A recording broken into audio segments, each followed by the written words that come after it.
stress can really negatively affect our health in so many ways, but particularly our gut. So when we are under chronic stress, we release hormones, and one is called cortisol. And cortisol is a nasty hormone that can increase your propensity for weight gain, your risk of type 2 diabetes, but can also cause a lot of digestive problems. And there really is an interplay between your gut and your brain, and they're constantly in conversation with each other, so much so that if you're anxious and you're nervous, it can really affect the functioning of your gut, so much so that we call your gut the second brain or your little brain.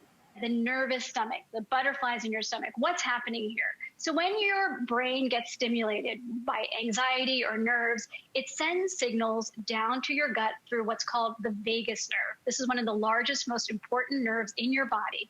And the vagus nerve then stimulates your gut to move, to contract. And that's what gives you that sort of somersault-like feeling, when you're nervous about something. So what can you do if that's happening a lot and it's bothering you? Well, one thing that I actually practice in my own life with those negative, anxious thoughts that seem to just keep going on repeat, I do something where I visualize a bright red stop sign, and that just stops that negative thought in its tracks and allows me to redirect to something more positive. So I definitely encourage you to give that a try when those negative thoughts are just running in your head nonstop. Right. It's such an easy thing to train your brain to do. Stop. Take a breath.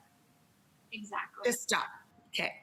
Another way of training your brain is if, with many apps out there, things that help us with meditation or calming down, but a new one that I find really interesting is called Personal Zen. And I think we have some B-roll to show you. Here it is.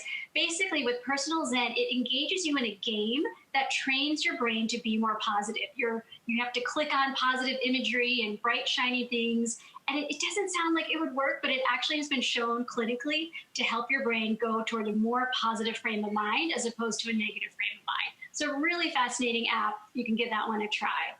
And then finally, the British say a cup of tea is great as a cure for everything. Well, it is true in a lot of cases.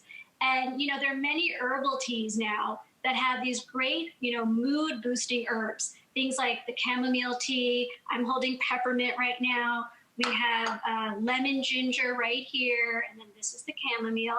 So these are herbs that are known to really soothe the gut, ginger especially, and that's another way to really calm down that nervous butterfly-like feeling that you might feel.